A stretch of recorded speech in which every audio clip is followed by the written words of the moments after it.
But I knew from riding big events, doing 200-mile races, 300-mile races, that you come out different. You just come out different. You've experienced things. You see things through a different light, and sometimes those things are short-term. Sometimes those things have long-lasting impacts. This one, I feel like it's going to have a long-lasting impact on my perspective of life, how I view things. Dude, this trip changed my life, man. You told me it would change my life. It totally did.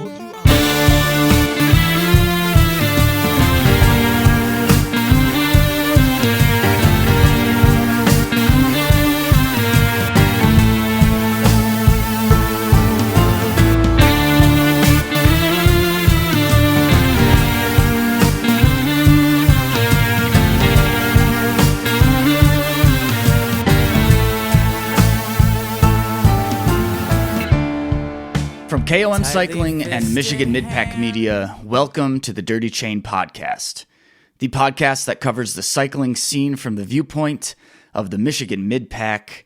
I am your host, Trevor, and on this episode, we talk all about the Michigan off-road expedition, the Moore Route, with recent finishers of the Lower Peninsula leg, Sebastian Stankiewicz and Tristan Smith, both of which are frequent contributors to the Dirty Chain Podcast. Folks, it has been quite a few weeks since the last episode, and my apologies. Summer's busy, vacation, working hard, all of these things, but this is a long one. We have a good old-fashioned sit-down, have some beers, and really get into some good discussion about their experience bikepacking for the very first time and what that all entailed. This episode serves a couple different purposes. Of course, to hear the story about the Moore Route, to get an episode out since there hasn't been one out for a while. But really, I just wanted to sit down with a couple of my friends and catch up about what all we were up to over the summer so far. We do discuss Lumberjack quite a bit as well. And I think some of the themes that we start talking about towards the end, long-winded as they might be, can be super relatable to anyone who's tried to organize not only a bikepacking or long bike trip, but anything, and how that affects your home life, your family life. And stay tuned for some great discussion about Burger King and the effects of that on bikepacking, specifically on Sebastian. Anyways, this is a long one, as I said, and let's get right to it. Bikepacking virgins Sebastian and Tristan talk about the Michigan off-road expedition.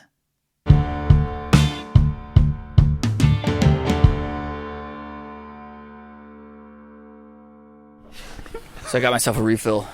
Genius. And brought the rest of the refill Christmas for keg. us. Yeah, Sebastian, talk about the beer selection. the beer that you brought to share for this. It's seasonally appropriate. Seasonally appropriate. It's a Christmas ale from Breckenridge Brewing that's been sitting in Mackenzie's parents' fridge in the basement for the last 6 or 8 months. But it's not just 8 months. you just didn't bring a 6-pack. What is it? No.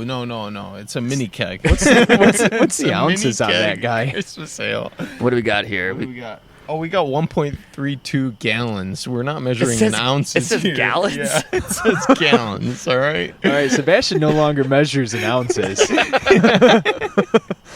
We're going from ounces to gallons here. He went from millimeter tires to inches tires. Oh, So, yeah. and That's now the he's- kind of guy he is. And from now. ounces to gallons. Ounces to gallons. I will say the inch, when you start counting inches for your tires, It's a game changer. Game It's a changer. game changer. The comfort level is. See what I've been talking about all these years? I mean, it's uncomparable to the skinnies. It's so nice. I was Even jealous just of the riding them 3-inch, around though. town. Yeah. This is kind of like your new bike, right? Yes, it is. I mean, like not just it is your new bike, but it may just It be is. your. It's a new use bike. Yeah. It's new It's a to different me. style. It's new to me. Okay, before we get to this whole thing, because the reason that we're sitting here drinking Christmas ale, you guys are smoking cigarettes, because you have a whole new. We're bike packers now. Papa's got a whole new bag, right? Like, Oh yeah, baby. used to be gravel racers. Now what are you? Now we're bike packers. Bike packers, man. I mean, I don't even know. I don't think I'm going to sign up for any more races after this because I don't know, man. I might still go for the camaraderie. the camaraderie But, like, is what you go for. I think we approach the race slightly different. That's for sure. Yeah. Yeah. Is before we get to this, I wasn't sure if we should, because honestly, there hasn't been a Dirty Chain podcast for quite a few weeks right now. I've kind of had a busy summer. There's been a little bit of a midsummer, I don't know, lull, hiatus. Thank you. And what have we been doing this summer? I mean, have we been just bikepacking, preparing for bikepacking, any racing? It's been a long time since we've talked about any sort of racing. Sebastian, is it too much after the fact to talk about Lumberjack, or should we just get right into bikepacking?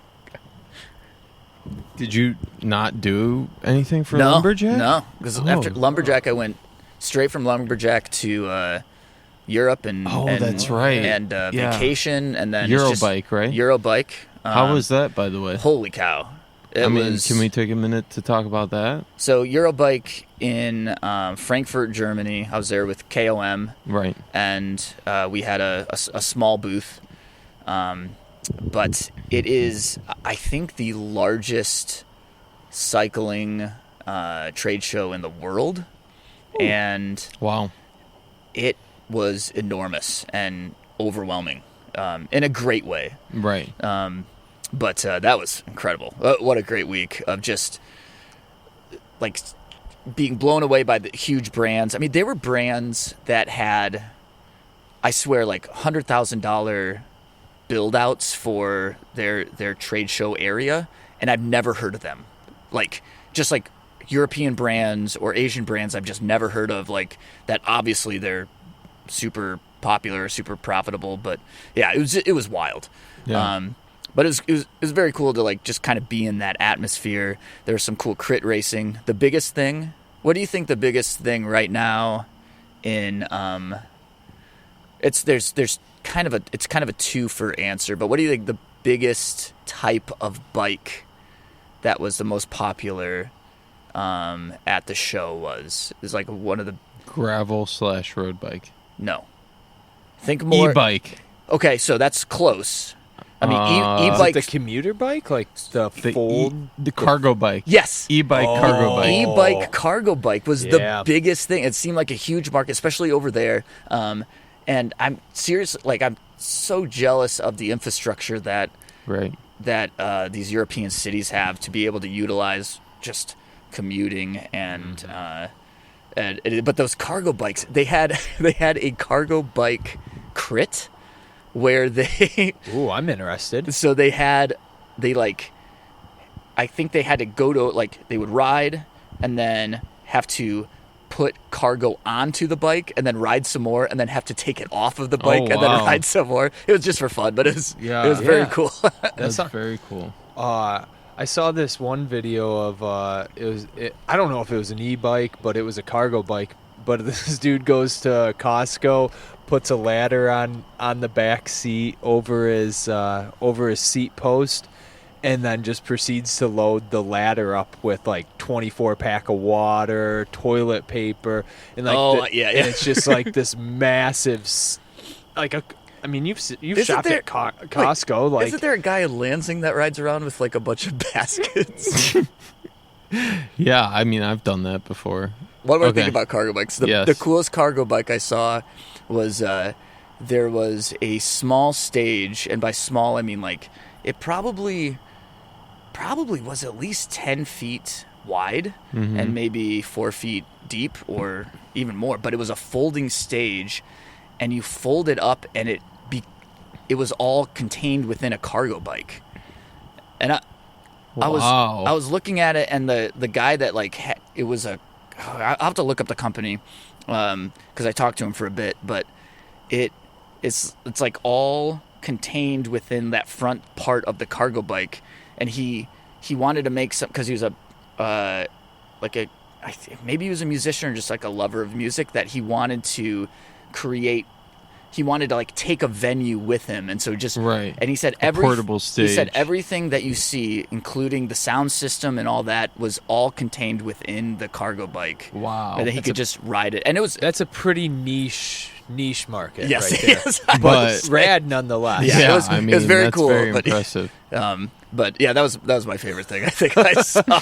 I think that's right up your alley. Bikes and music. There you go. Yeah. And I'm assuming he had a place for a beer on there too. Yeah, Right? you could probably carry a couple at least. Obviously. A 24 ouncer or Bush. What was it? A Hey. Bush 25. Bush 25.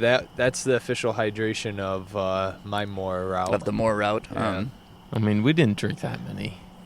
I know. It was only like one a night Each. because we couldn't carry Not as anymore. many as There cigarettes you smoked. The cigarettes were easier to carry. Yeah, they were a little more compact. So, and you can smoke those while riding. So, But I think the way you got in the best shape of your life, Sebastian, we were talking about Lumberjack.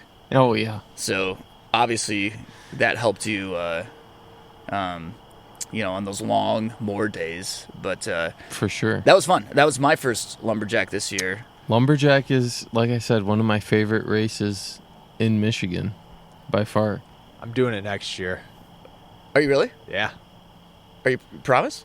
Yeah. You're just talking If I about can get in. You're not racing anymore, but Well, lumberjack's a little bit different Yeah. than a gravel race here. I'm gonna do it. He if I loves get the in. Manistee single track. Oh I think- man, so you're gonna do it on your fatty.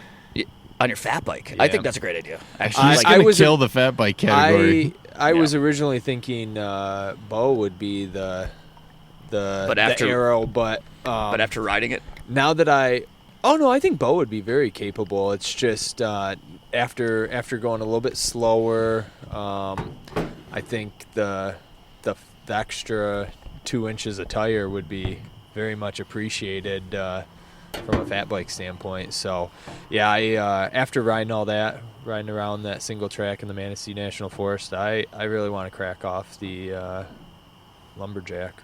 so it was the course was I thought was great. I mean, it's my kind of mountain biking. It's perfect. Yeah. It's prime lower Michigan single track. Not many rocks. Nice rolling hills. Some decently technical sections with roots. Yeah. But, nothing technical to the point where you feel like, oh, I got to go slow here because if I fall off, I'm going to get hurt. Right. Right. Right, yeah, You yeah. can kind of cruise through Right. the whole course without worrying about hurting yourself, which is nice. And I've done a little bit of the Big M area single track, but nothing like to that extent. Right. But I feel kind of silly after doing it this year. I'm like, what? Why have I not been doing this every single year? I think it's like it's different than say a Barry-Roubaix. It's different than like some big gravel races, but I think that experience of going through like each lap is so fun. It's really is. cool. It's really fun because you go through the first one, you're like, okay, only 2 more. And then you get through the second one, you're like, 1 more to go. Yeah. It's not that bad. so I've already done 2. It's 3 laps. Yeah. And for those who don't know or haven't ridden it before, as you finish your first lap and your second lap, you kind of go through this alley of everyone's tent because everyone kind of stops there and gets their water, gets their food, and so you have team tents and just random tents or whatever. But it's it's like a quarter mile long of just a bunch of tents. Yeah, and people cheering. People cheering. You know, yeah, they're like, yeah, you know, when they see you come through, they're excited, right? That's a really cool aspect of it. It was fun. I loved it. Yeah, you had a hell of a ride. You had a great ride. I mean, you know, the one thing that I've learned, especially with that race, is you really just got to conserve yourself. Because it's so easy to go out hard on that first lap. Yeah. You know, because you're like, oh, I'm riding with the fast guys. Yeah. You know, you get all excited, and then all of a sudden you're like, shit, I don't have the same, you know, gas tank that they do. And now you're suffering for the second and third lap. Are you saying that was me? Are you saying I mean, I'm not gonna name names, but it wasn't Tristan. It starts with a TR. But that is a very Tristan-like mistake. It was a very Trevor mistake. I mean, it was totally like, I was like, dude, you gotta slow down. I even saw you on the second lap. Yeah. And I was like, dude, you got to slow down because you're going to blow up. And you're like, nah, I'm fine. I'm good. I was like, okay, all right. Well, take off, buddy. See you later. And I did. Yeah. I saw you on the third lap when you were there was like in the pain locker. you were with some other dude. And I think when you you came up on me, and it was on one of the gravel roads even, and I was like, I can't even hold your wheel on the gravel roads because I was hurting. But I think I told you this too. I knew that the game was to conserve, but also I was like, what do I have to lose? I'm just gonna go and like blow my legs out and see how far I can do this. So I don't know. I kind of knew that it was a strong possibility, and but then sometimes you got to do that to like. Have you ever done a race and you finish and you're like, I didn't use all my matches there. Yeah, I didn't go as fast as I should have. Yeah, I mean, I think it was your first race. It was my first Lumberjack. Right? Yeah, it was your first Lumberjack, so it was like, you know, you just wanted to see. I definitely got excited. How far you could take it. Yeah, I definitely got excited. You got excited. But but when you've done it a few times, you know, you just kind of like. And to be fair, like, you know, I didn't blow up. I slowed down. No, you just slowed down. I still had a respectable. Oh, absolutely, absolutely. I didn't say so you. Screw. No, just joking. I never said that. I just said you were in the pain locker. It was here. I was in the pain locker. I was actually surprised at those hills are pretty punchy, and like they are. When we're kind of comparing it to like Iceman, like Anita Hill. Mm-hmm. There's like a few of those hills that are just there's like 3 or 4 Anita Hills that are like super steep, and that's like 9. That's at 9 to 12 essentially because you're hitting it 3 times. You hit them 3 times, and you hit them all. You hit them like at the beginning of the lap, and then there's a couple at the end of the lap. So there's just one after another. That really kind of hurt. Yeah. But it is nice because you can maintain momentum. Not with the first one. The first one's always like, you know, you're just gradually climbing, but towards the end, you usually can maintain momentum throughout the hills to the point where you're not, you know, starting from a standstill where you got your foot down and now you got to go up 12% grade and your bike 400 for a foot mile. And your bike is 100 pounds weighing 100 pounds. Yeah. Oh my gosh, that was something else. I will say, so for my summer so far, that was probably my favorite race. I haven't done a ton of racing, but that was great. I did take you know, I was unofficially at Margie Camp, and Matt Acker was there talking about his nutrition plan that he uses for Margie, and it was interesting that he talked about using a liquid, you know, diet for his big races, And I was like, well, I'll try it for Lumberjack. Okay. That would be a good time Yeah.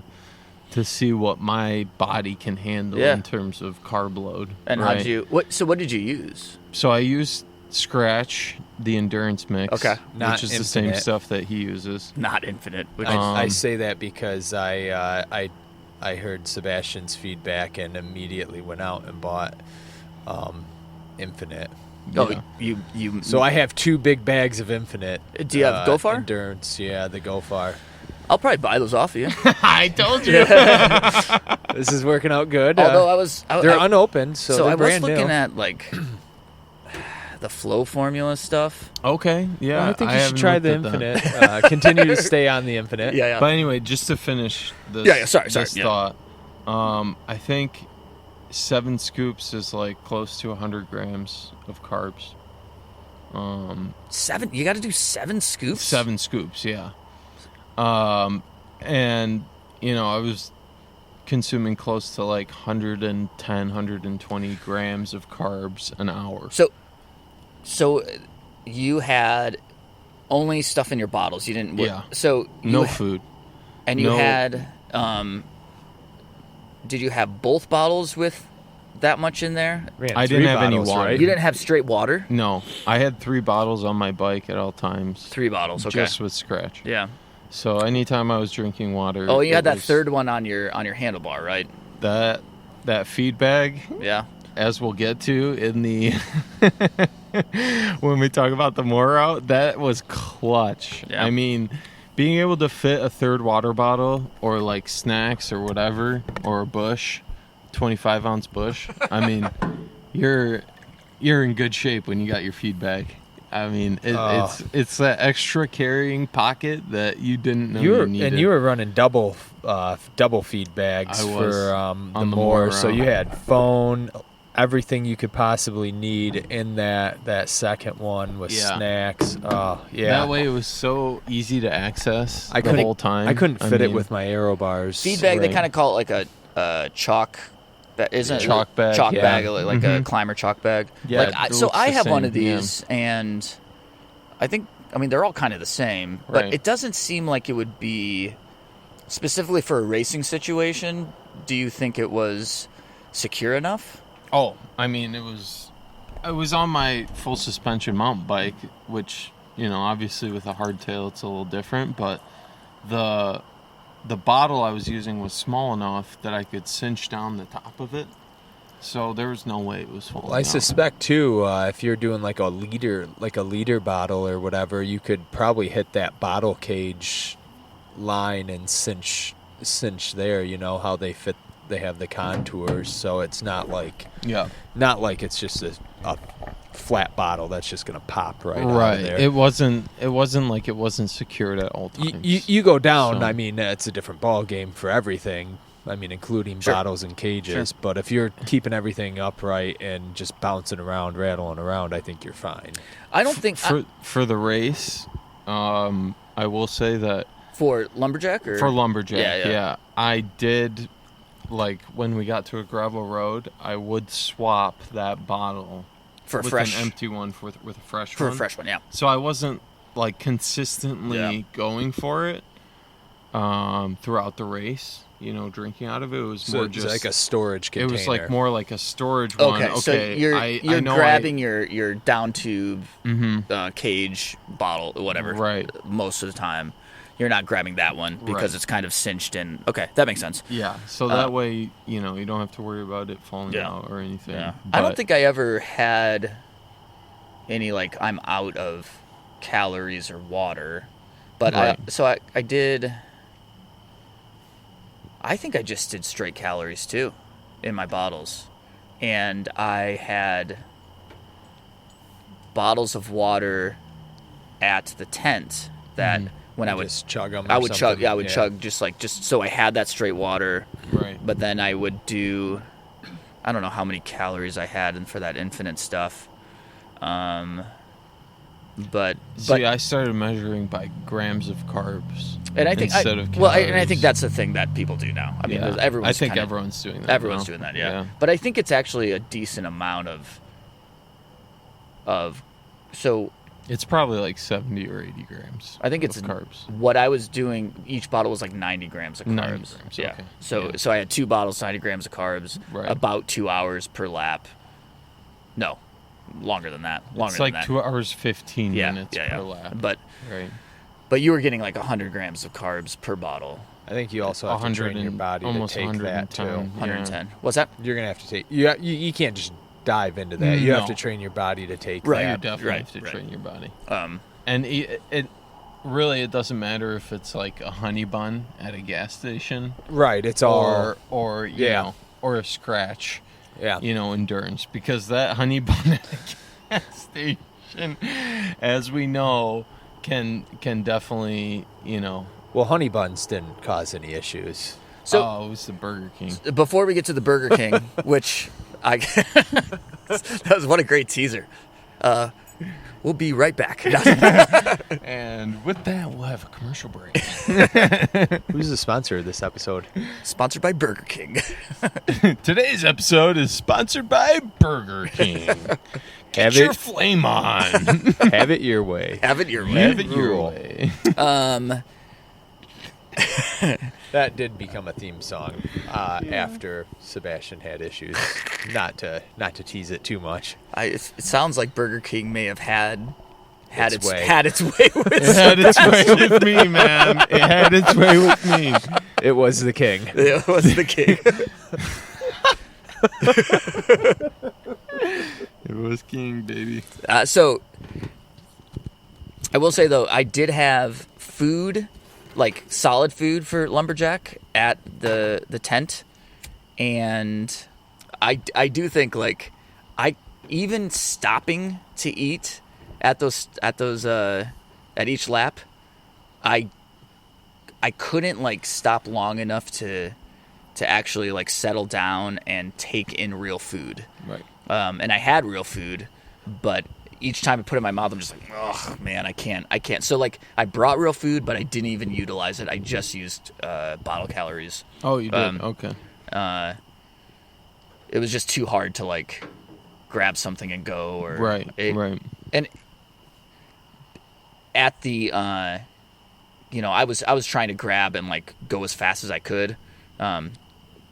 Probably like one could make a argument that standing there for 30 seconds, settling down, eating some food, taking a minute, and then continuing might have been more beneficial. I don't know, but I think it depends on your body too. Like if you're prepared to just cruise on through and then just take liquid calories, or just shove some food down on maybe a gravel road or a smooth pass there.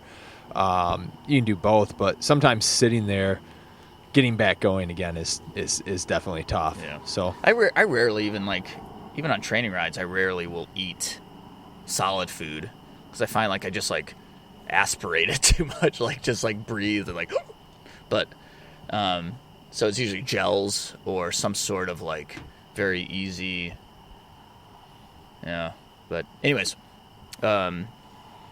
so all of these tricks and tips and all this that we're talking about racing, how much do they translate to?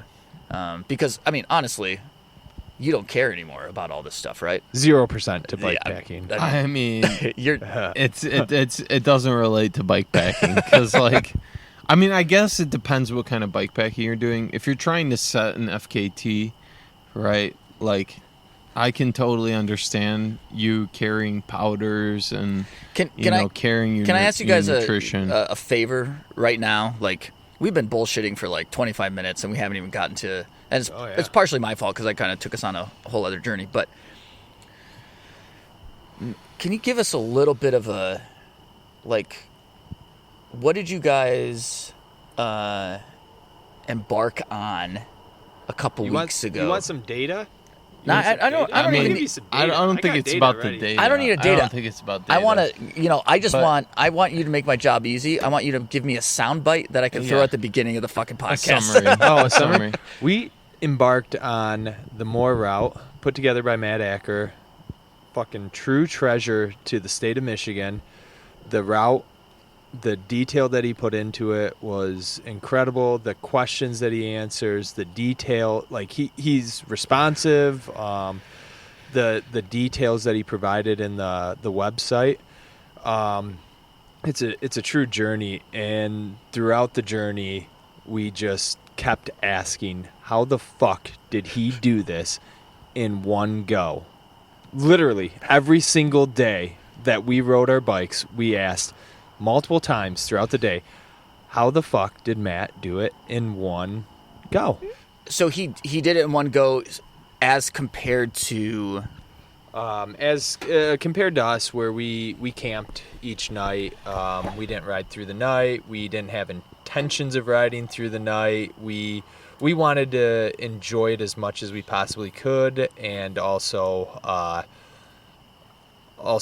be as fresh as we possibly could each day. Yeah, I mean, it took us 7 days to do it. I think it took him 64 hours or something 61, like that. yeah. And but he's counting. talk about what kind of distance what are we talking about in terms of distance, or like the route is 560. Realistically, I think you could do it in 560 probably without going off course too much without resupply. We opted to hit a few resupply points out of the route. Made some wrong turns in there and ended up at 580 for the lower peninsula. We probably could have, given the conditions that we were dealt for the week, could have easily done it in 6 days, I would say, and probably could have pushed it down one more day if we truly wanted to make it a short 6 day, but it wasn't in the cards for us. I mean, we didn't want to ride through the night. That was really the gist of it. So every night we were thinking, okay, we got to end riding by like 8-9 o'clock because we still want daylight to set up camp. Sure. Right? I think one major thing that we had was we didn't want to go past the "this is fun" line, right. And we did a pretty good job of stopping when this is no longer it fun. Stopped being fun, or it became like I can't take another mile of pushing my bike up a hill, right, or climbing stairs with a 100-pound bike. So again, and I don't mean to like keep backtracking, but the Moore route itself, let's kind of define like what it is, where it starts, what kind of route it takes, and for the portion that you did, or the half that you did, I would say, where did it start and where did you end up? Yeah, so the Moore route stands for Michigan Off-Road Expedition. Yeah. And it starts at the Michigan-Indiana border in the Pokagon State Forest. Pokagon. We got corrected on our journey once. I thought it was Pokagon, like Pokemon, but, it's not Japanese. Not. Yeah. It's not Japanese, in fact. It is Indiana. So it is. And listen, I'm the only Hoosier sitting at this table. Pokagon. We believe you because Pokagon. Somebody in Elba corrected us. Yeah. It's Pokagon, and that's where we started, and we ended at the Mackinac Bridge. The majority of it was gravel roads and single track. We rode the North Country Trail when we could. A lot of it is obviously non-bikeable or doesn't allow bikes. So any of those sections we bypassed, but any sections that we could ride, we rode. And I think in total it was like, correct me if I'm wrong, but almost 200 miles. Yeah, it was like 190 of single track, just like 200, maybe a touch more of gravel, and then something of 160 maybe, I don't know, whatever the math adds up to there of paved. Yeah. And the gravel is not gravel, especially once you get past Grand Rapids. They're like So day one is it was seasonal gravel? Like it's you're seasonal yeah, gravel. Yeah. and it's not necessarily the seasonal gravel that I was used to, like in the Empire area. Yeah, 'cause you and ride up there all the sandy. time. Yeah, it was more logging gravel. Ooh. Right. So that was the big deterrent with the quote gravel. But I mean, Yeah, all in you all- thought you were relieved to get like an easy section. You're like, oh, I'm coming out to an opening, and maybe I'll get a little bit of speed here. no. And then all of a sudden you're in a sand pit, trying to Or keep your bike upright, going we- 10 miles an hour or less.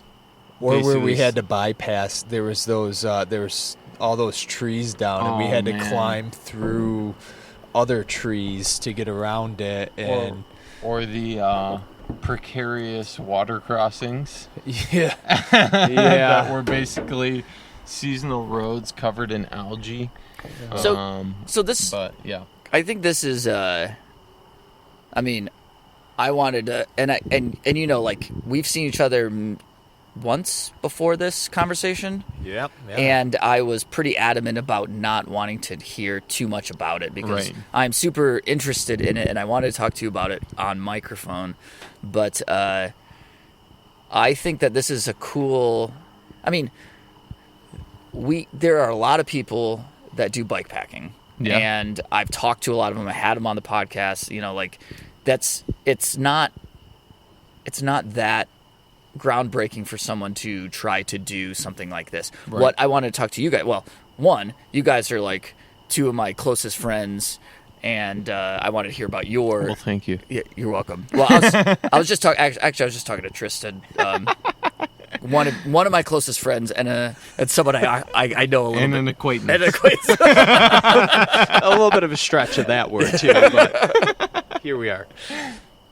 And I was excited and also like super jealous of your journey. Like that seemed amazing, but I think the story here is that both of you were complete bikepacking virgins. Complete bikepacking virgins. And I think Yeah. I will add, I do want to note that I am by no means a mountain biker. I don't own a mountain bike.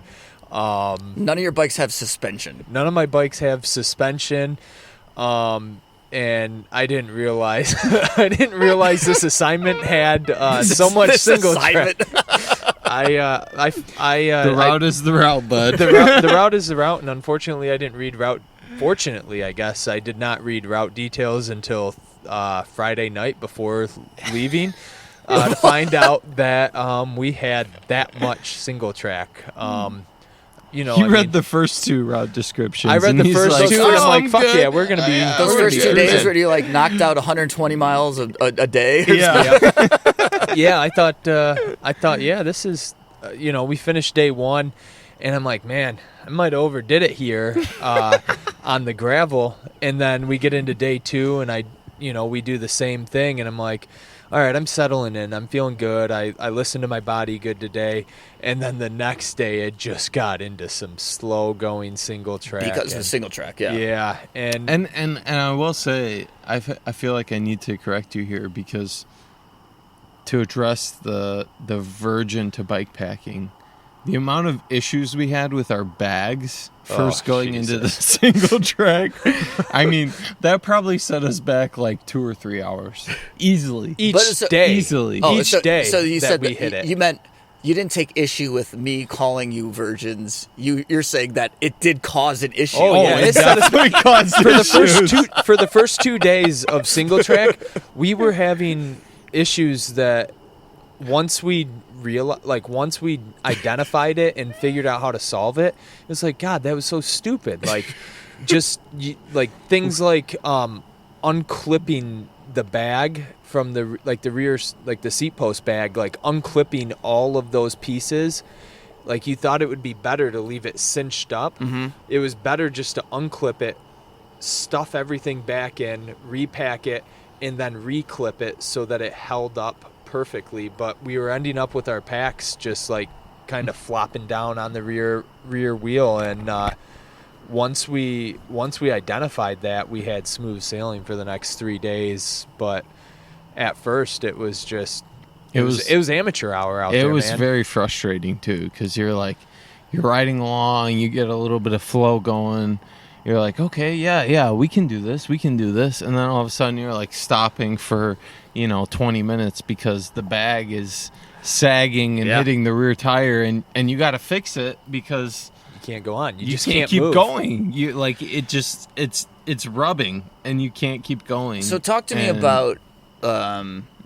I think that the three of us post Barry-Roubaix this year, I think obviously the idea of the Moore route was already out there. Yeah, and I believe the two of you had already thought about doing it together. Oh, it had been solidified for about a year. Yeah, you had been planning it for a while. The week highlighted on the calendar, all that kind of stuff. But so what? Yeah, like who spearheaded this? Who wanted to do this? And then again, like this is what I think is impressive and a cool story is just like that. Both of you had no idea what you were doing, and I mean that in the nicest way. Like, no, I totally agree. That's the truth. I totally agree. We had never bikepacked before. Because for me, like I would love to do something with it, like that, but I would love to go with someone that had done it before. Like now that you both have done it, like. Now I'll do it with you, but before maybe not. I don't know, man. We're pretty. You're bikepacker style. We live the bikepacker lifestyle. I feel like.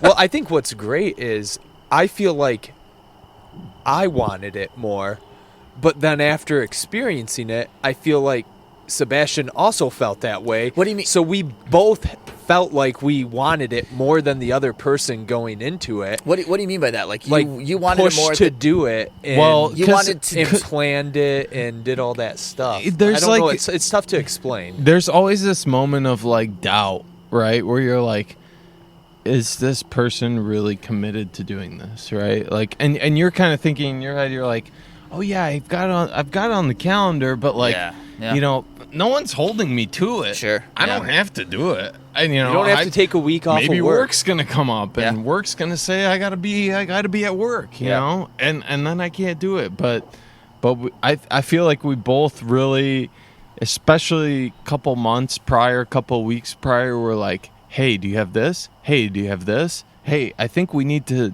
get one of these. And it was just a back and forth of. Did you float the idea out? Like, I think that idea was pretty strong. Yeah. And just like you're saying, like it was strong, and you had that week. And then was there a moment of like maybe a month or 6 weeks before where like maybe this shit isn't happening?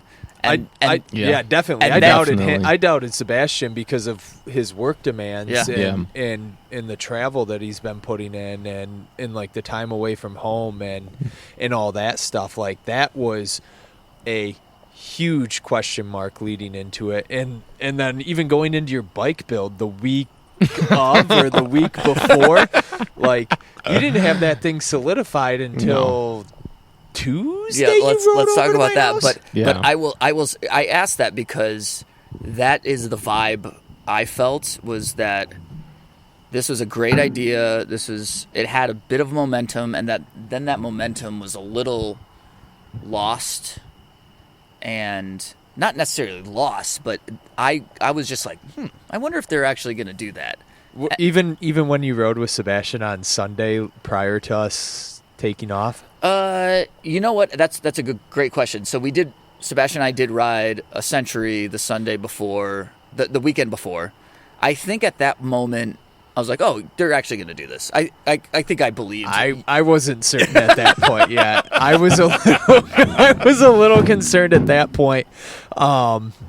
Just because of the demands, knowing that he was building a bike that is a great point. So like this part is absolutely mind blowing, that especially the way he finished. Like he can tell you about his bike, the bike setup and everything. Yeah. But all I can tell you is visually inspecting the bike after, or was it like day 7 where we're like, oh man, your seat is just like completely in the wrong place. Like that is not where it started. It like things How do you just respond to that? things just got things on a new, like I don't even know. I don't even know. So not only was it kind of a little bit of a question mark, we just killed the just to keep the listeners up to date. We killed the Christmas. The 2.1 gallons or 1.4 gallon. 1.4 gallons of the 1.5 ale. gallon Christmas ale. It's gone. It's gone officially. It's officially gone. It's an empty mini keg. I feel pretty accomplished. This is the most I've felt accomplished in about a week and a half.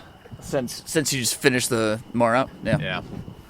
What, in terms of accomplishment, is this more of an accomplishment or less? So I think Tristan put a list together of his life accomplishments compared to the life more events. Route. It was life events. Life events. Yeah, it's pretty impressive. I'll let you go through it. Yeah, so wait, let's get. Oh man, we totally skipped. You're over gonna have to just edit all this, man. The bike thing. Oh god. Okay, let's go back to the bike. Yeah, we'll get back to wrap the up with the life events. Yeah. It was life changing. Yeah, but the bike that got us there. I mean, so Tristan, you already had. This is like your main rig. Your main rig is Bear Claw Bo Jackson. I outfitted it a little different with some different tires, but other than that, it was my Iceman tires, the Vittoria Mezcals, nothing crazy. How many inches are we talking? Oh, 2.25. I think those ones are two ones? Yeah, just shy of I think they're like 2 4s, but in any case, Oof. yeah, in any case, they're not 2 4s. Hey, I looked. yeah, they're two. Are they 2 2.5s? 2.25s. 2 2.5s. Like I said, hey, Bikepacking showed that they were the Mezcals were the top choice for the Divide. So I felt comfortable going with these tires. Fair. I will say Sebastian's tire choice, when put in practice, was very much more successful. Not only from the not from the size necessarily, but also from the ability to clear sand. Those tires handled and cleared just perfectly. I chose the Bontrager XR2s, 3-inch, and dude, those things cleared mud and sand like it was their job. I mean, I floated right through that sand. Tristan was like sitting there struggling through the sand, and I was just like, like floating by. But you don't think it was you don't think it was the width? It was the tread pattern? It was not the weight. Yeah, it was not the weight of the bike. It was like, obviously I'm good at handling sand. There's no question of me handling sand. I can do it. The bike can handle sand. It was in fact the tire. Yeah.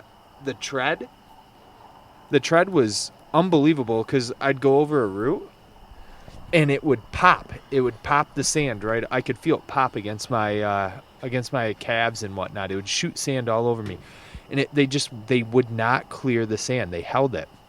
So, looking at those Mezcals, though, they have a pretty aggressive tread. It's an aggressive tread, so it holds the sand. His are spaced out. His were spaced out, and that was one thing to note. So, like, obviously, knowing your terrain is a huge thing. So, like, the Mezcal, if we were just on the North Country, like the NCT trail, fine, just perfectly fine on that. Yeah. Going over routes, whatever. But when we got out to those sandy sections, there was one point we were going down. We were descending this sandy seasonal road.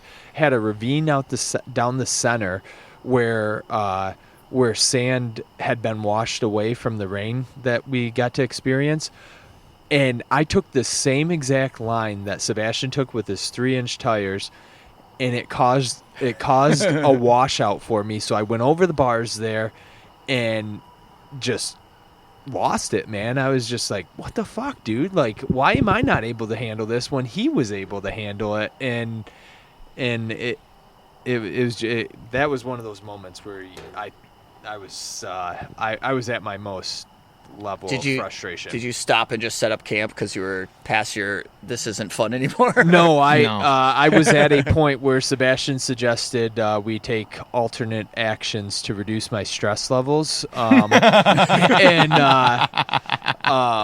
I said no. I just need something to go right, and we came out to a hard packed gravel, and we were able to clear that at about 30 miles an hour for a descent. So that was fantastic. So, Tristan, you had your main bike, Bear Claw Bo Jackson, with the mezcals, right? 2.25s. No, 2.25s. Yeah. According to. We're not going to round up to 2.5. No. Sebastian, when did you have your bike packing bike?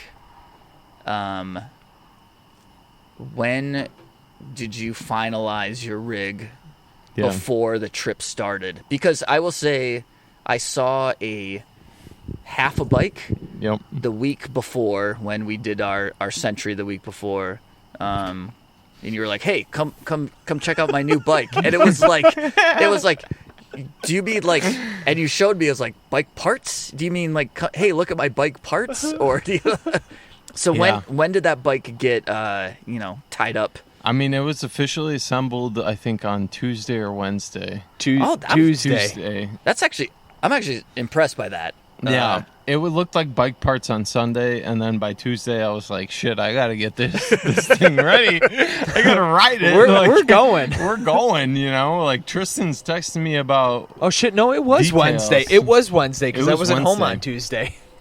So it was Wednesday. I was like, oh, I should take this thing out for a ride, and I rode over to Tristan's house, and sure enough, my cranks were loose, and I was like, oh, Tristan, can I borrow a wrench? Because I think my cranks are loose. Luckily, I knew which size he needed. Yeah. So you didn't even get 2 miles? I mean, I had ridden a little bit more than that before I got to Tristan's, but yeah, it was basically like 3 or 4 miles. And that doesn't bode well for a no. And Tristan kind of looked at me like, "You need a wrench right now?" Like, I had we're the right about to ride 560 miles. Like, we had grander visions at that point too. But I tightened it down, and it stayed tight the rest of the way. I mean, it was that was the last time you tightened it. Yeah, I mean, I didn't. That's all I needed was a. It just needed a little wrench down. I don't. In seriously, on the ride, he didn't do any adjustments. We had the spoke that he broke. That was the only mechanical. We cleaned. Well, no, so there was a moment when we rolled up to Yankee Springs. We were literally doing. Oh yeah. The last climb at Yankee this sounds Springs. Like day one. This is day one. This is day one. You got to Yankee Springs first day. Yeah. Yeah. That was only like 107 miles before our first mechanical here. And all of a sudden my bike is not shifting, and I'm like, oh no. I got the Di2 set up. I've got the external battery. I've got all these wires running externally. And sure enough, a stick pops up and grabs one of the wires and pulls it from the battery. Right? But we didn't know that trail side. We didn't know that trail side. Was it a clean pull? It was a clean pull. Turned out that night we determined that it was. Yeah, but I mean, he finished the last mile single speed. So. Yes. It's just the last mile though. Yes. Yeah, I mean, in Yankee Springs with some climbing, he was a little less than thrilled, and I'm like, "Fuck, dude, our ride's over here." Because we were like, "Oh shit, we're done." Like, if I can't figure out how to fix this right now. We're done already on the first fucking leg, right? So, Sebastian, I don't think we've established though. Like, I think we started to, but Tristan rode a Bear Claw Bo Jackson, and then you built up a what? I don't even think a Bear Claw Bo Jackson. Yeah, okay. Yeah, slightly different size with bigger tires. Yes, I built it up literally. The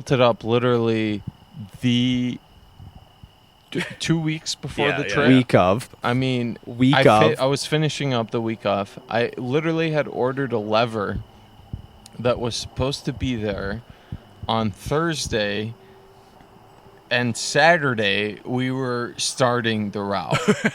and the lever got there and it was the wrong lever. So I had to take the lever off of my gravel bike and put it on to the Bo Jackson. So I knew that was an option, but I didn't know if that actually was what happened. It is what happened because I had no other option. So now I got the lever. Okay, I got the lever and it was the wrong one. Still the wrong one? It was the wrong one. They shipped me the right one instead of the left one. So before that, I had ordered levers, and I had ordered the mechanical brake levers rather than the hydraulic brake levers. So it's DI2. DI2 mechanical brake, which means no bueno for you. No bueno, because I had already ordered the hydraulic calipers. So I had to get the hydraulic brake levers, and those showed up all the way from Japan, and they were the wrong ones. So I had to pull the left lever off of my gravel bike and put it onto the new build. The good news was his tape job on his gravel bike was so jank it doesn't make a difference because he had to replace that anyway. Yeah. It was awful. Pretty rough. It was awful. Like there, you could see the shape. bracket and everything on the gravel bike. And you know what's good news on the adventure rig? You can still see the attachments and everything too. Tristan, do you want to make a bet? Like, how long will it take Tristan to actually have a working? Tristan has a working. How long will it take Sebastian to actually have a working race gravel bike now? I think he's gonna go with the Bear Claw. So I'm gonna say he's ready to go. No, I mean, how long will it take for him to get that Cannondale back in operation? I already got the lever for it. I just got it today. But now, do you have? Did you put like rim brakes on it? Because that's what No. No, he's got the right one now, so he's good to go. He's good to go. Okay, all right. But I don't know how long until he busts that the carbon stiff race bike out. I mean, he does. I know he loves that bike, but I don't know how long he's gonna want to. Right. I think he's gonna get on the tie again. I think he's a Bear Claw man now, man. Oh, that Bo Jackson is so comfortable. I mean, so we're not sponsored by Bear Claw. Listen, but we identify as Bear Claw. I mean, I'm gonna put it out here right now. I've asked Chet. I've asked Chet to support the podcast. He said no. Really? Oh. Yeah. He said no.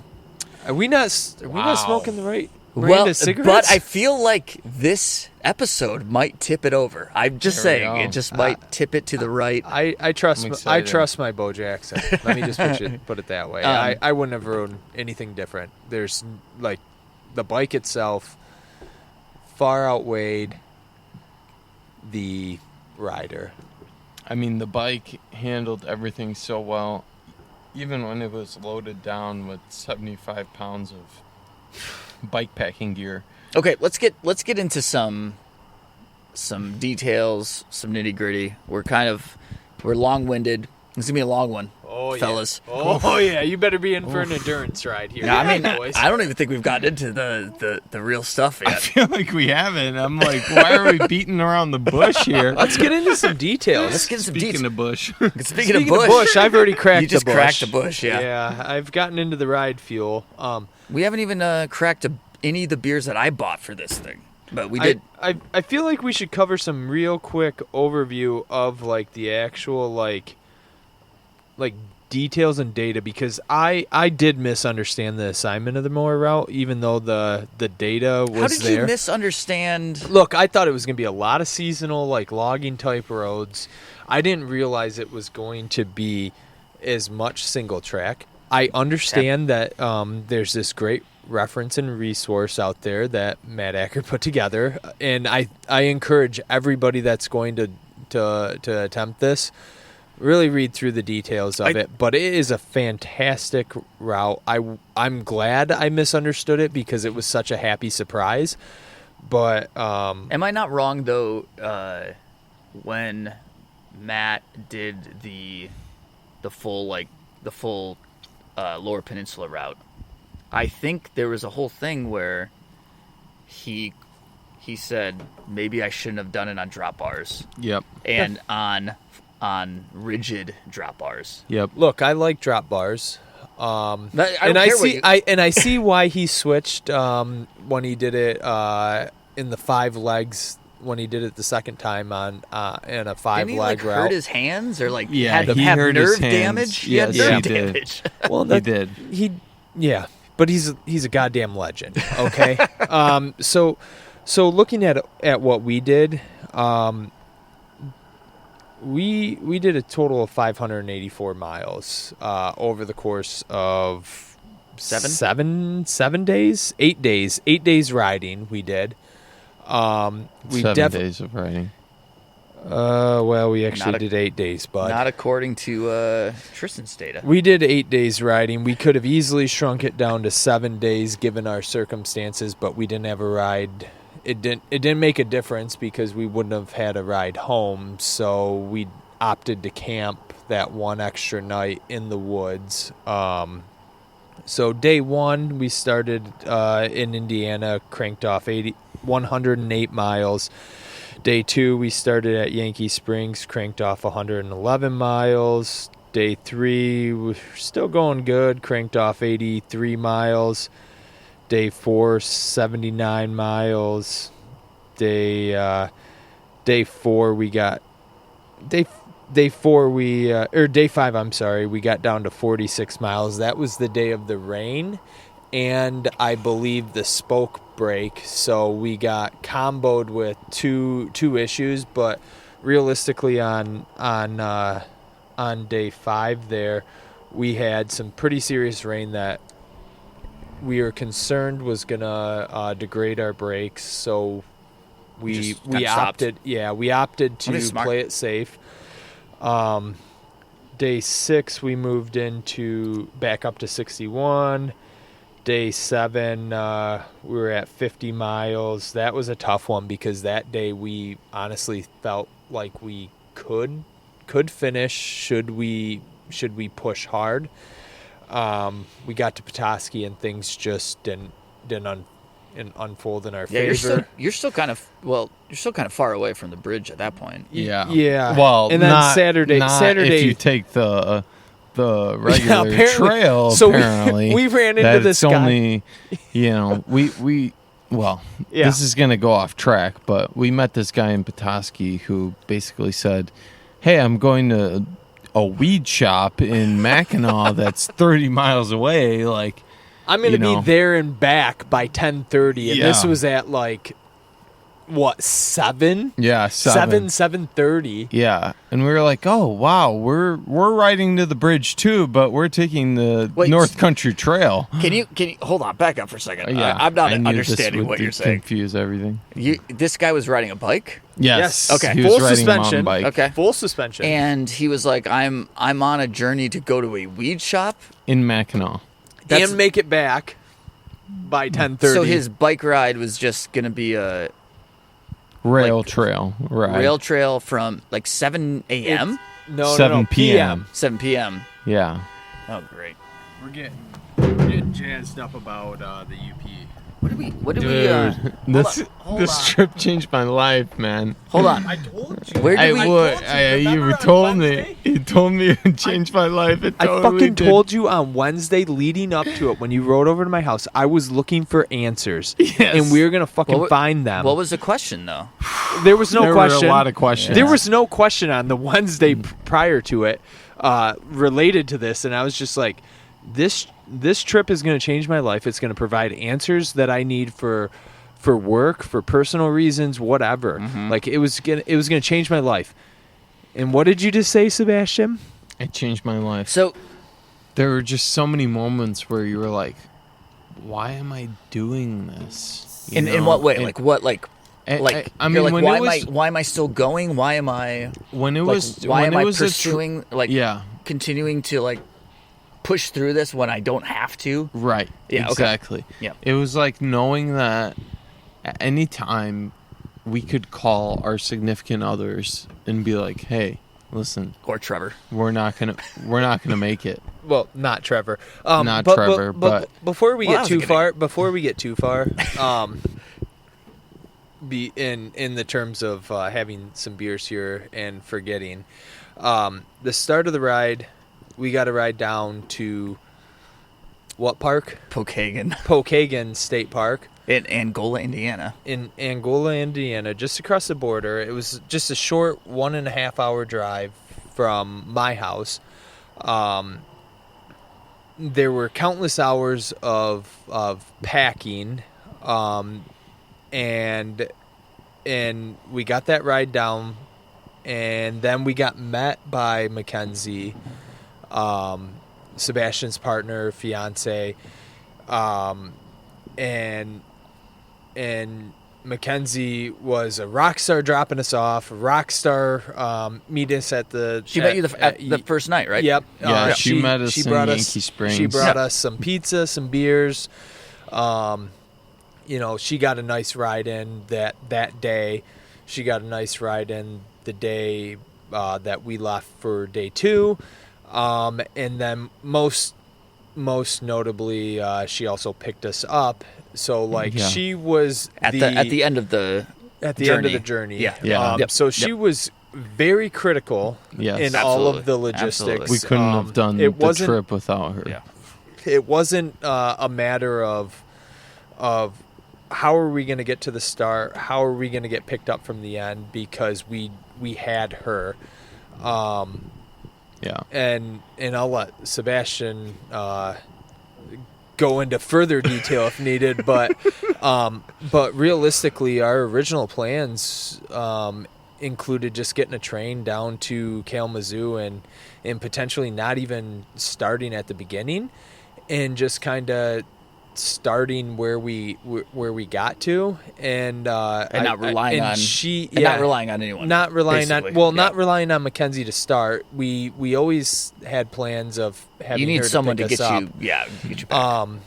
And I think I don't think I know, having her, I just so appreciative of that. Yeah, I mean, we talked about it multiple times per day, and just we're so appreciative of that aspect of her leading the logistics.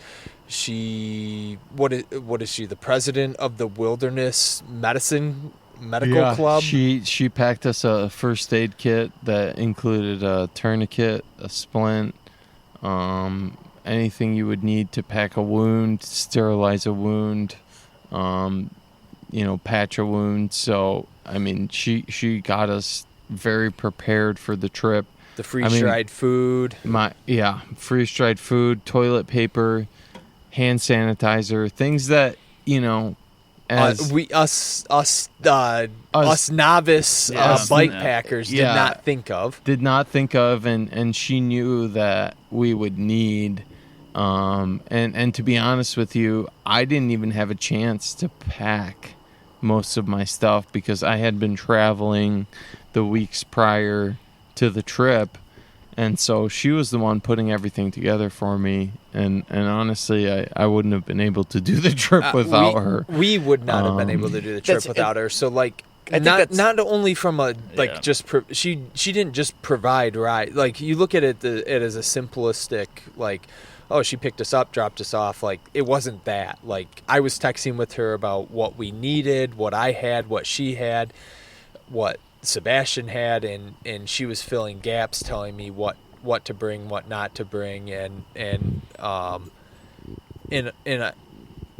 say this because she's the partner and a rider as well, so she knew a little bit more, and huge shout out to her because she really made it happen for us. Not to diminish what my wife did, taking care of, our two Your boys kids? and whatnot for the week, like living in the woods. As you abandoned them? Yes. I mean, it was, Mackenzie did the huge logistical portion, Right. The huge planning portion for us. And I think that's obviously my wife had a huge part in allowing me to go out and play Absolutely. bikes and live in the woods. So I mean, There- we physically rode it, but our significant others did the heavy lifting. We got to go play bikes. They took care of real life. Yeah, it seems. Yeah, it's like, not just what you're saying right now, but anything that we do, I feel like we are Privileged. privileged. Yeah. Oh Like, yeah, fuck no- yeah. We were no- privileged. No, I think this No question. like whether you're racing or whether you're doing there is a privileged type, like, to recognize, like, it takes people to help you do it. Like, it's awesome that you guys were able to take a week off and do that, but it's not just you two. It's the partners that you have. It is Absolutely. I don't know, kind of like, not necessarily like a team around you, but like it is like your team is your family, is your partners, is your whatever. Like, you can't just do this shit on your own. Like, that is really tough to accomplish. Right. Yeah, and I don't think I'm like superior, like physically able or anything above anybody else, but like what allowed me to do it, I think I put a lot of effort into riding and training for such an event type mentality, which took a week. We put in 8-hour days of riding, but like at the end of the day, you call your wife, you call your significant other, and like they were doing life. They were managing the household, taking care of the house, doing what their responsibilities were, and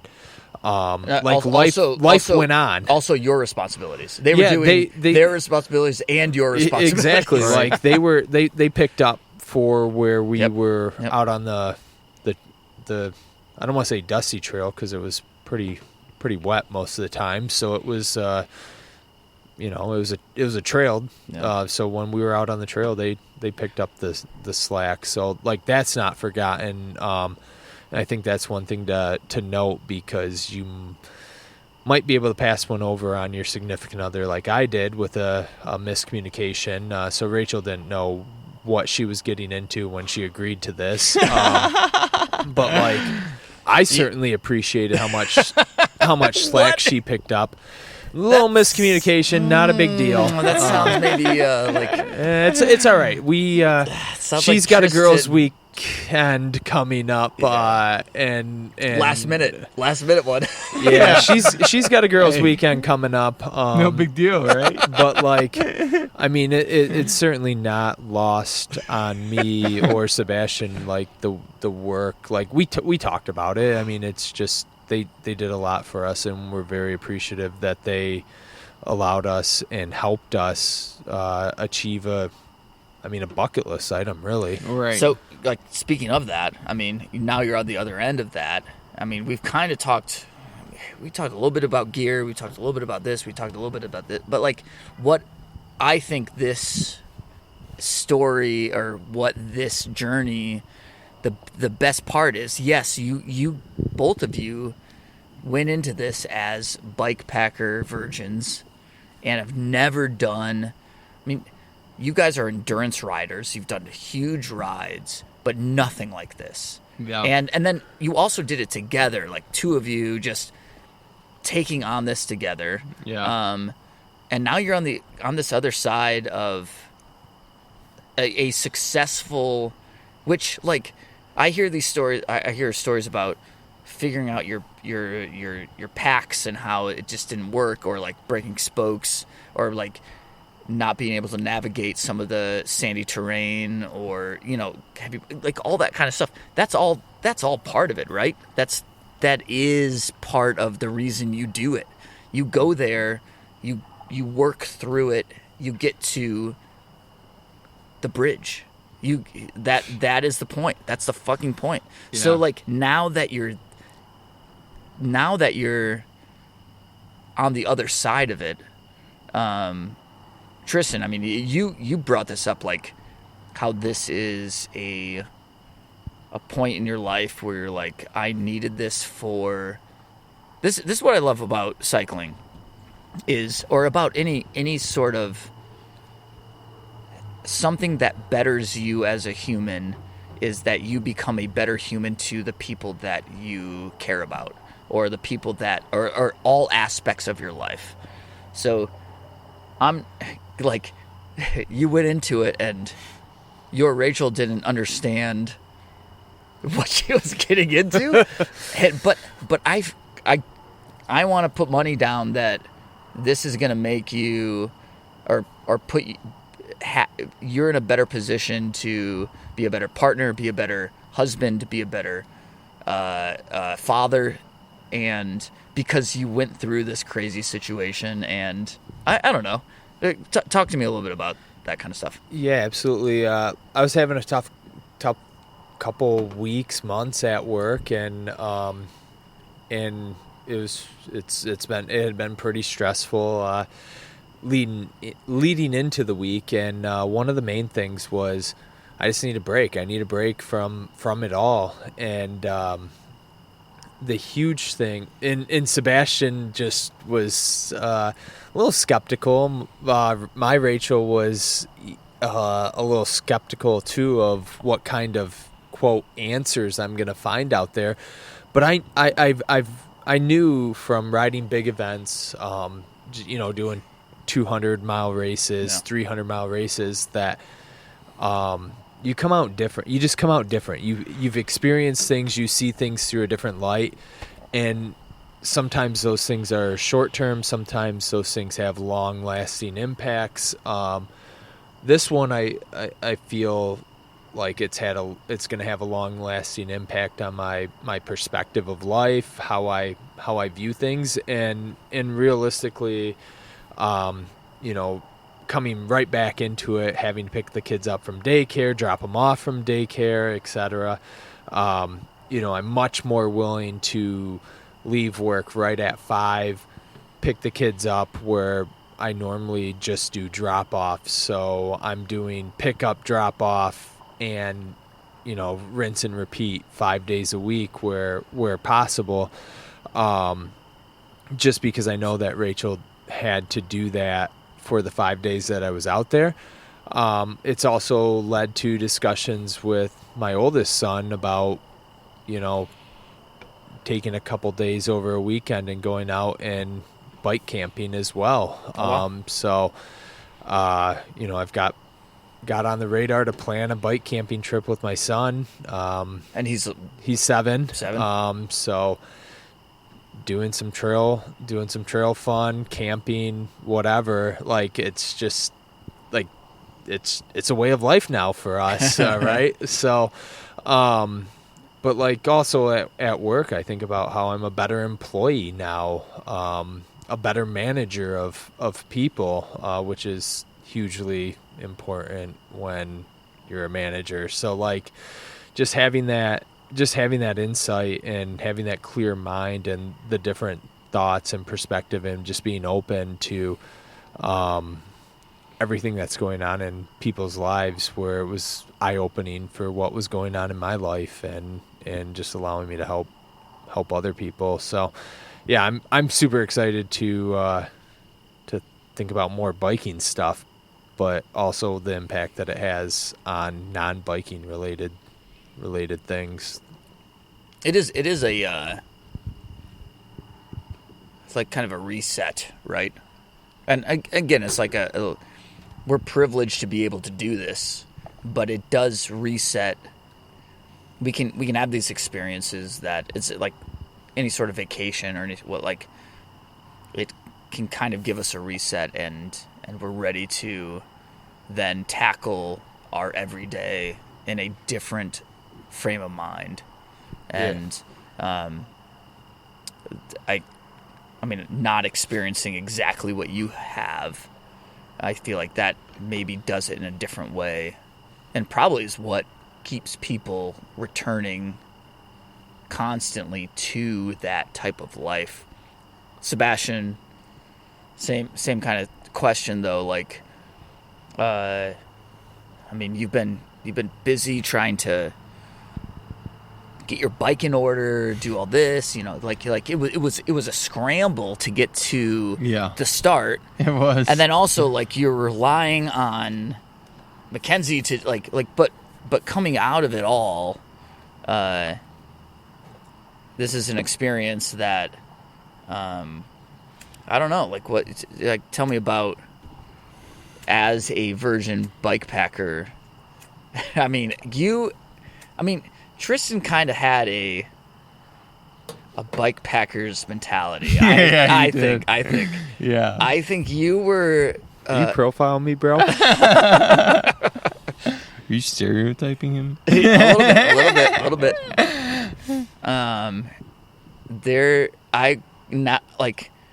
Yeah, I don't come up Have with... you taken your Crocs off since? This dude in his fucking Crocs. Oh, you don't even want to He get is into the living Crocs. so hard with this bike packing. It is unbelievable. The first ride we go to post bike packing, group ride, pops on the Crocs, living the life. Sebastian. There's our intro right there. Boom. We found it. This dude, it is. You don't know how much it took to carry those Crocs because every time we were riding on the single track, I swear to God, the Croc was hitting the back tire and slapping me in the back of the leg. It was like these freaking Crocs, man. I'm gonna toss them. I'm good. But no, the Crocs were great, and to go back to your question about bike packing in general,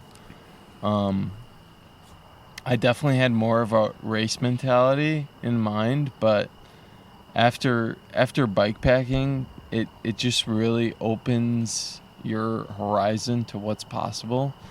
Like living out in the woods, self-supported for 5 days. You know, I won't count the days that Mackenzie brought us pizza and beer, but Living on the land. The beer was very with- critical, as well as the water and the moral support she provided. yeah, and the pizza And the pizza. and the battery charger. Because I don't think we would have made it without charging that first day. I think we would have been tight, but we did kill all 4 battery packs. Yes. But regardless, I mean, in terms of the experience, like just not having access to your phone or not having enough time to like look at your emails for work or look at your texts from other people or your notifications on Instagram or whatever it is, you know, you're so encapsulated in the experience of bike packing where you're riding in the single track, you can't be, looking on your phone because you're fully engaged. There's no other option.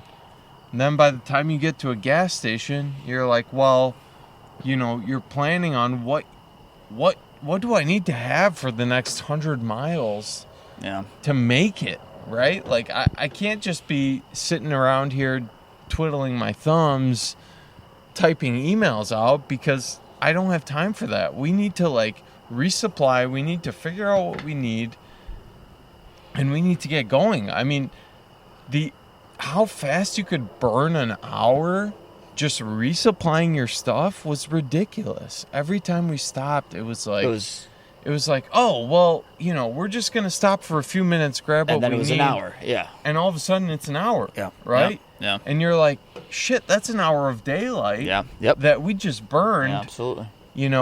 Just resupplying. Yep. So all of it together, and then you get to camp, right? And you're at camp at 8:30, and you're looking for 3 trees that are perfectly triangulated, so that Tristan and I can hang up hammocks, so that we can use one tarp, right? Like everything had to be completely planned from start to finish every day. There was no moments where we were like, oh, okay, well, we can just, whatever, we can grab a packet of Skittles and move on with our life. It was like... So talk to me about this. Like, it was planned every single minute. This is something I want to pose to both of you. Is I feel like my season last year put my headspace in a different type of like my goals and everything was a little different. And early season was like win, or like try to be at the front. And then when I crashed, and then I was like, okay, maybe I don't know, like it put me in a weird mental space of like, why am I actually riding bikes? Why do I want to be doing this? Right. And it's like, is it to be in the front? Is it to be as fast as I can? Or is it just to have, like, going all the way back to the way that you two decided what your days were going to be? It's like we ride as long as we're having fun and then we stop. And that, I think, actually is a very hard thing to do. Because, like, I feel like as athletes, as cyclists, as whatever, it's like you just push through the non-fun constantly. Training is not fun. Doing this is not fun. Doing that is not fun. And I think last year I was like, am I actually having fun? Like, or am I just trying to be fast? Right. And then when I was injured and I couldn't ride, I was like, well, does that make me less of a cyclist or less of a, like, what I'm, and I don't think so. And then I see, like, what you guys are doing, and I think that is more of you're embracing it even further. Yeah. But it's not about being fast. It's not about, like, having results. It's not about whatever, It's just about experience. Yeah. And having fun, and it's what it's about. So it's all what it's about. Yeah. And one of our goals from the beginning of the trip was like, we want to see everything, right? And when you're riding in the dark, you can't see shit. Okay? You can only see what's in front of you, like maybe 20 feet. And that's it. So, one of our goals for the trip was, hey, we want to be able to see all of the scenic areas. We don't want to miss anything, because the moments where you're like, oh, there's another climb, I'm walking my bike again. But you'd walk up that climb and you'd be like, wow, look at that view, and you'd be like, you'd forget that you just hiked a mile to get up that climb, because you'd be like, this view is just incredible. I mean, if we had stopped to photograph every single nice view that we had, we would never have made it. Yeah. Never. I mean, and our significant others were complaining about that. Like, oh, you need to take more pictures. Oh, you need to take more videos. And it's like, we took all the pictures and videos that we thought we were capable of, because you can't stop every single moment, right? Like, you just have to, you take a mental snapshot and you're like, wow, am I still in Michigan? Like, this is really Michigan? Like, you're riding on the side of the Manistee River, and you're, 300-400 feet up in the air looking down at it. And it's like, you're riding literally on the edge of it. I mean, there were a few close calls that I watched Sebastian ride, and because he's a mountain biker, he was able to ride those. I slowed down and walked those.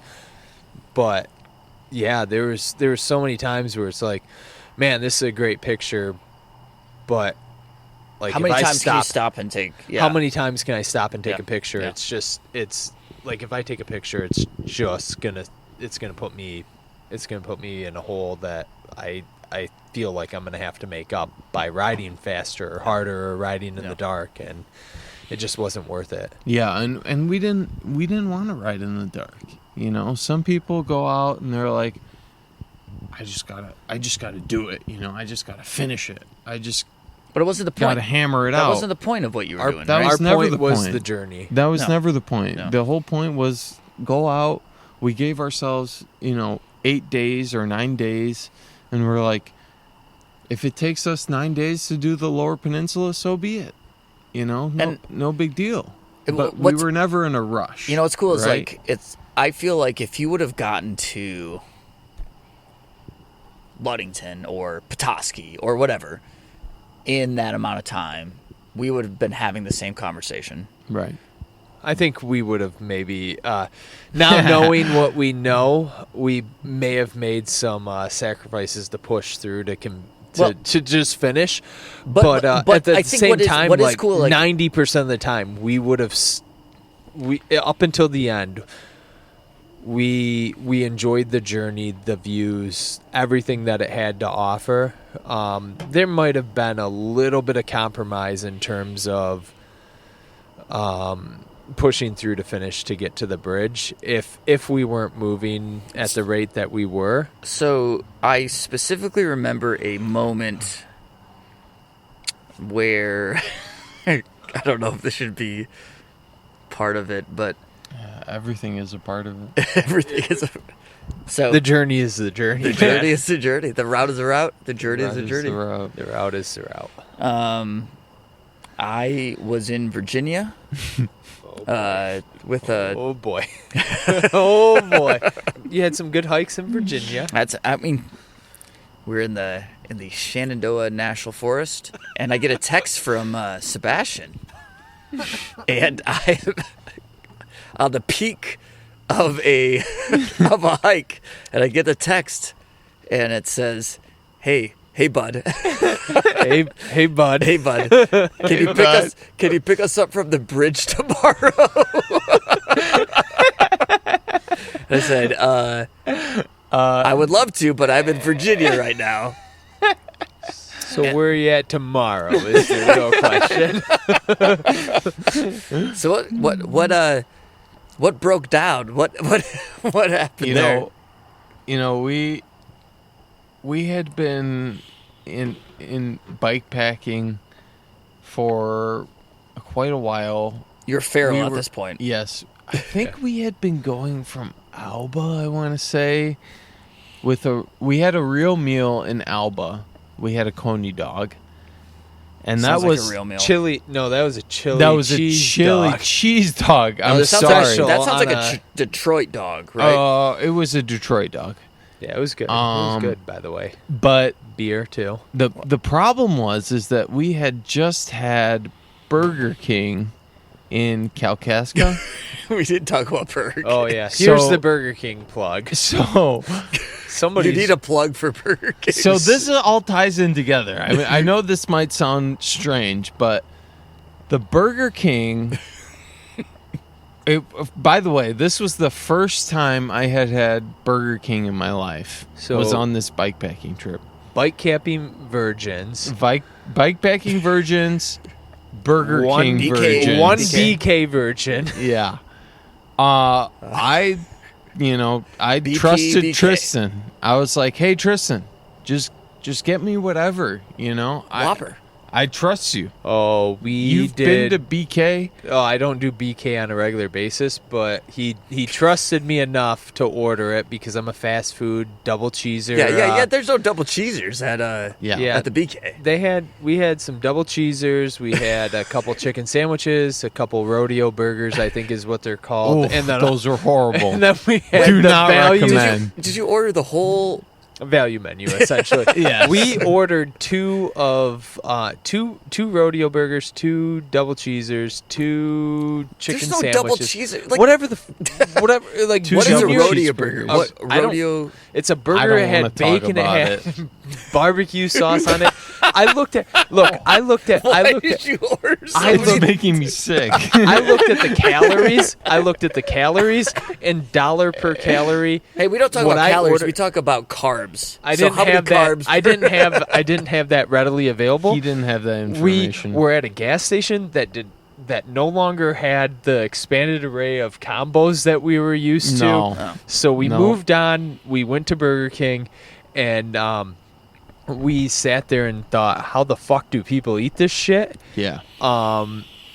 Did I it make survived. You rethink your? No, I was good. Our 100-mile dollar menu.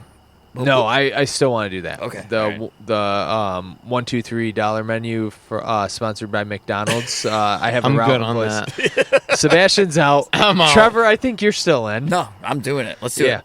Yeah. Good So for that you. route will I'm come to impressed. fruition in 2024. Unfortunately, I've spent a lot of matches on the Moore route, but The family matches. Yeah. yes, and we were able to charge a little bit of batteries. We ate what we called salt sticks because the fries were so salty. They literally were potatoes covered in salt. I mean, it was incredible how much salt there was on those. I ate it. I ate all of it because I needed it. Hold on. Back up for It a was second. about $30 worth of Burger King You, between the two how of many us. sandwiches? And 6 sandwiches, Okay. 3 each. Okay. 3 sandwiches each plus the Off salt the value sticks. menu. Salt sticks. And then the $30. the fountain drink. You guys live like kings in Burger yeah. King. Oh, You rule. we should have gotten the crown, but we didn't.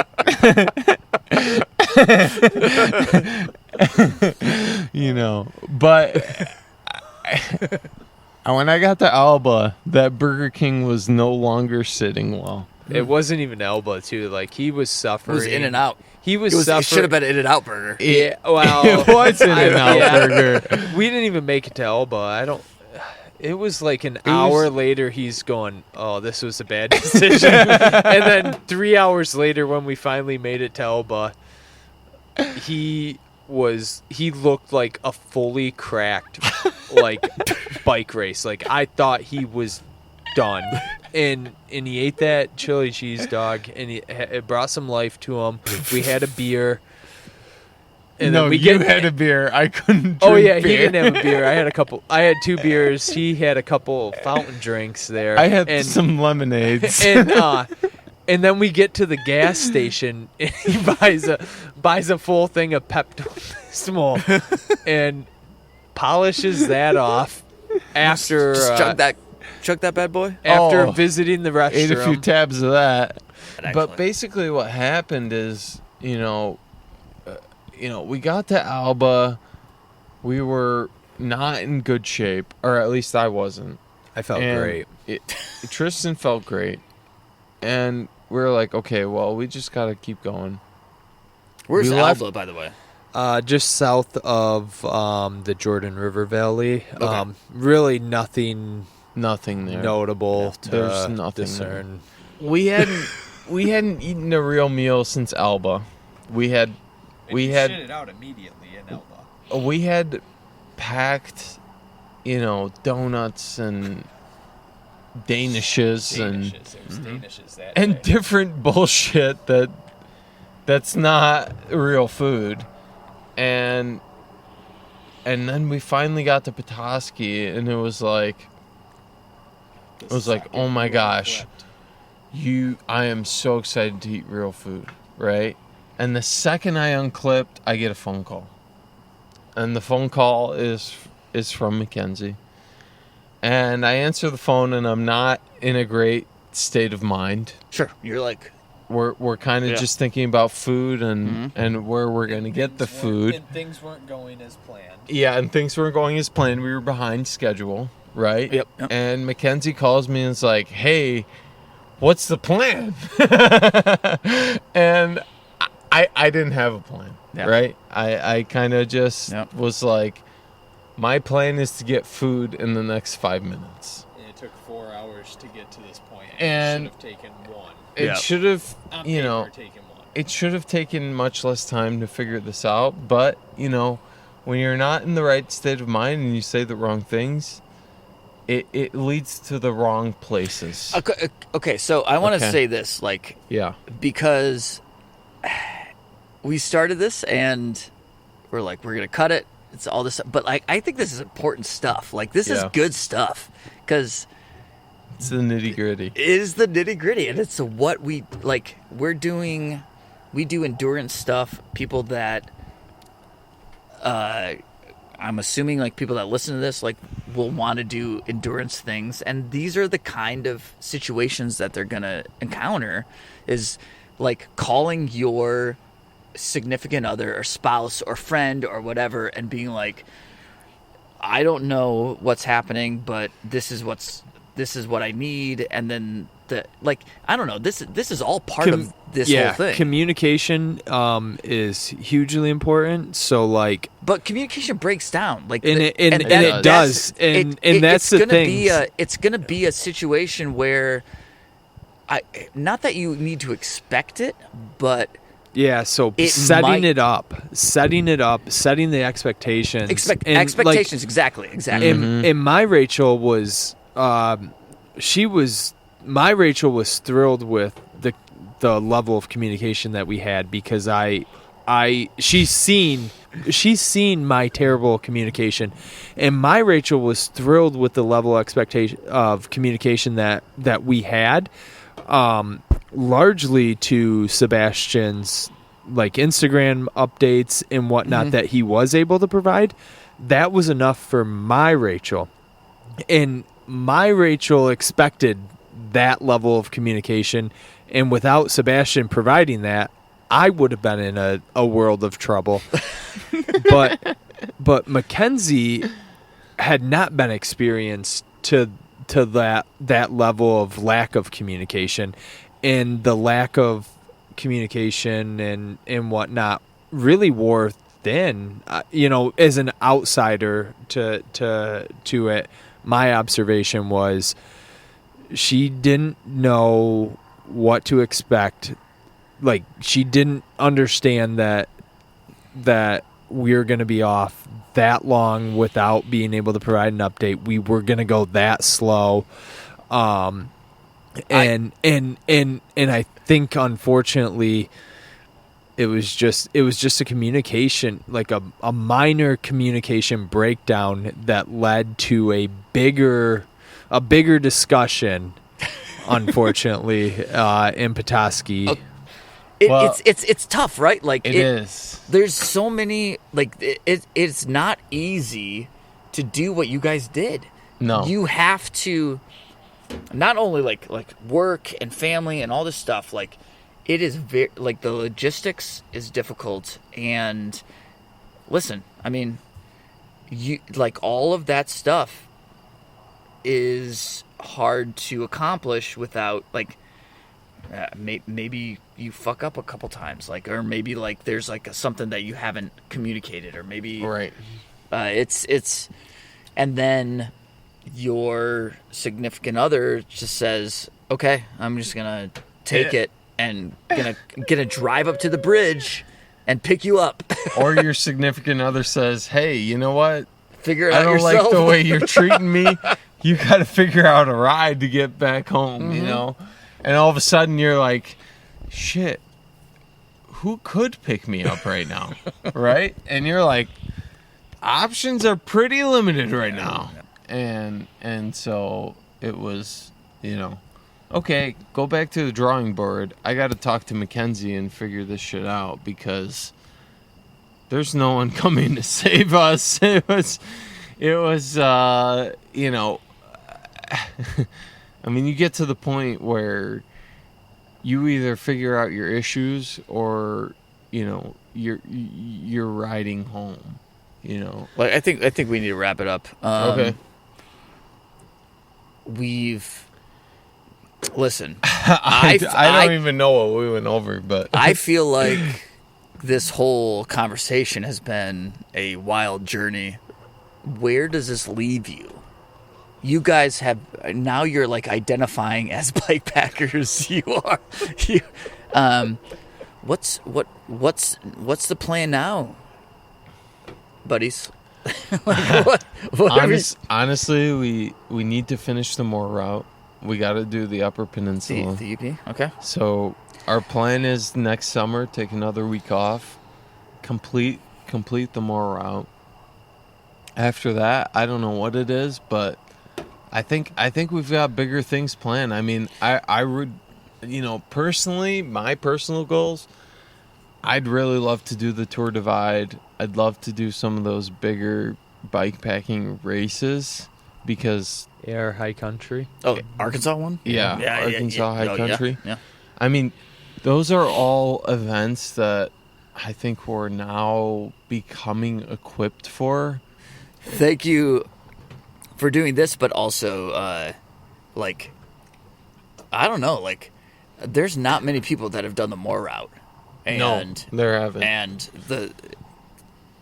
for the two of you to do it and then report back, that's super cool. So Yeah, I think honestly there's a handful of people that have done yeah, the actual Moore route. So Yeah, we stuck to the route. The route was the route, and pretty proud that we accomplished what we accomplished. It was spectacular for us. congrats, guys.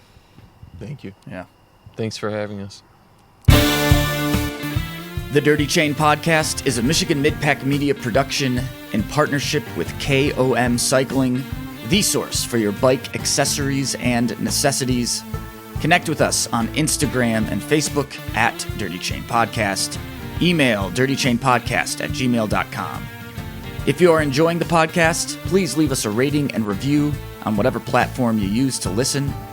Audio editing and original music by myself, Trevor Gibney. A huge thank you to Sebastian and Tristan for sharing all their experience about the Moore route with us on this episode. And thank you all for listening to the Dirty Chain Podcast. And as always, keep your chain clean, but get your chain dirty. We will see you in the mid-pack. You are